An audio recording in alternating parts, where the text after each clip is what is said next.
the dark Pacific waters north of Japan. A giant megalodon slices through the deep. A super predator on the hunt. His bulk so massive, the search for food never ends. This is a shark that was so enormous, it could swallow a modern great white shark whole. Suddenly, his senses pick up a disturbance in the water. He locks onto a lone sperm whale, separated from his pod. The shark has a remarkable battery of senses. It can actually feel the whale moving through the water. Receptors in its nose allows it to pick up these tiny electrical impulses that are put off every time the whale moves a muscle. The Meg is able to size up its prey before it even sees it. The megalodon's skin was covered with tiny taste buds called denticles. These allowed it to taste through its skin, which helped it more easily find and identify its prey. The coloration of Megalodon was ideal for his hunting methods. His skin was darker on the top and lighter on the bottom. What this meant is if you were above the Megalodon looking down, you couldn't really see him. And if you were beneath the Megalodon looking up, you wouldn't be able to see him. His favorite hunting tactic is to come from below and behind his potential prey. As the Meg closes in on the whale, he descends in order to surprise him from below. When he's just below the pack, he changes direction and picks up speed as he turns upward. The jaws of a Megalodon are very similar to the jaws of a great white. There were row upon row of teeth. The teeth located in the very front part were designed for grabbing the prey. The teeth behind were much more sharp and therefore were better designed for slicing. With sudden fury, Megalodon strikes. When it opens its mouth, the jaws literally come out of the mouth, and those serrated teeth, both up and down, would have acted like a giant meat slicer. Rolling its eyes backwards and closing a protective covering over them allows Megalodon to move in close without risking eye injury. Modern sharks have a remarkable way of protecting their eyes during an attack, and Megalodon would have had the same system. When Megalodon moves into bite, it will roll its eyes backwards and a protective membrane moves forward and protects the eye. But with its other senses in high gear, sight really isn't necessary once it targets its prey. Experts have discovered broken Megalodon teeth embedded in hundreds of whale bones found all over the world, attesting to the fearlessness of this vicious hunter.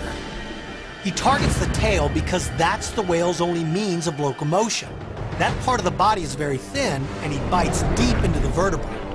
But like modern sharks, his teeth are designed to break off and be replaced throughout his entire lifetime. Losing one tooth is no big deal when you have 300 more in your mouth that can replace it. This is no great loss for the Megalodon, who makes sure to only sacrifice its dullest teeth in battle. The whale's tail is nearly ripped off. It's not going to be useful in moving his body. The Brigmophyseter uses its flipper to steer. It is literally rudderless without it. There are 44 teeth in its jaws. The front teeth are as long as those of a Tyrannosaurus Rex. The Brigmophyseter sends a sonar signal for help. A blast of sound similar in range to a World War II submarine. He lowers his head and begins to send a signal of thumping noises down into the depths. It's basically a cry for help. Like the active sonar used by submarines, the whale emits sound waves that bounce back when hitting a solid object. This sets coordinates for both sender and receiver. The advanced mammalian brain of the Brigmophyseter enables it to listen for a distress call while still engaged in hunting. These guys are actively hunting and seeking prey. This guy's designed to battle giant squid in the deepest parts of the ocean. He can handle his own. Super sensitive organs in the skull and jaw read the vibrations, creating a sound map. Instantly, the pack's leader, The bull whale uses its clicking vocal noises to tell the rest of the pod to mount a rescue mission. The sperm whale is one of the few predatory whales. He's not a lovable whale when we think of whales. This guy's got a massive set of teeth and a pretty powerful set of jaws. Several hundred feet above, the great shark senses a sudden change in the sea's rhythm. Subtle at first, yet unmistakable. The sensors in his nose pick up vibrations. He begins to feel a thud vibration. He can't figure out what it is, but the vibrations and thuds become much stronger. The Brigmophyseter uses its sonar to assess the situation. It knew that its pod member was in trouble. Now it knows why.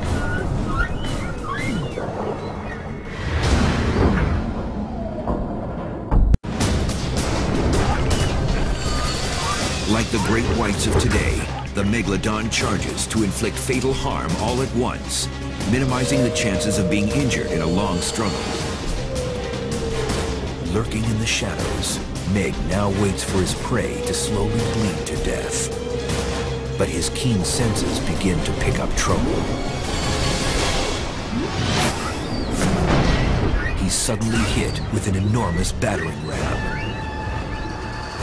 The sperm whale hits him dead in the center of his body, throwing the Megalodon's enormous weight in a tumble motion under the ocean.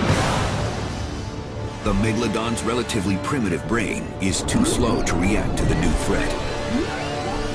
Before he can recover, a second sperm whale has come from the depth, and using that enormous head, rammed him like a freight train. The Brigmophyseters make quick strikes with their battering ram heads in hopes of driving the Megalodon away and avoiding a more savage close-range battle. He knows there's no way he can take on a pod of angry sperm whales. He's got to get out of there as quickly as he can. Megalodon does not need air and goes deeper where its attacker cannot follow. The sperm whales begin to circle looking for this Megalodon. They want to absolutely take out their vengeance on the animal that injured their family member. The Brigmophyseter uses its sonar to try to track the fleeing shark. The water's darkness isn't a problem, but hitting a moving target is a challenge. The whales normally use their sonar to find prey in the darkest parts of the ocean. But like modern killer whales and dolphins, they also use that sonar as a weapon. They narrow the beam and they can actually stun and in some cases kill smaller prey. Well, biting sperm whales could narrow that beam and direct it at the shark, and that would absolutely interfere with all of its sensory organs. Sound travels 4.5 times faster in water than on land. The Brigmophyseter is in luck. It hits the Megalodon, and the sudden piercing blast packs the force of a tidal wave. The Megalodon is once again the victim of its less advanced brain. It's stunned by the sonar strike and unable to react. The sperm whales now deploy their most deadly weapon, T-Rex-sized teeth. Individually, these whales are only a bother to something as large as a Megalodon. But attacking in a pack, these whales act like overgrown piranhas, and they will tear the shark to pieces. The clever Brigmophyseter determines that the danger has passed and returns to tend to its mate. The sperm whales then gather around the injured whale to try to lend their support. They'll actually put their head underneath the sperm whale and try to lift him up to catch air. The Brigmophyseter is going into shock. As with all mammals, this is a dire situation. That injured sperm whale will never recover from such an enormous bite. He's going to slowly die. The Brigmophyseter sings a sad death song to its mates. The Megalodon hears it too. The Megalodon has never left. He's just moved off in the distance. His sense of smell is so incredible, he's able to track this dying sperm whale 3 miles away. By the time the sperm whale has died, his remaining family members have moved on, and the Megalodon will move in to begin to feast on the carcass. The mistake the whale made was not diving deep with its family. Even though it's a whale and they're huge, Megalodon is a whale killer. Failed to stay within the safety of the family, and it paid the ultimate price. Megalodon has triumphed. But over time, even this 50-foot, 50-ton monster would fall victim to the cruel mathematics of survival.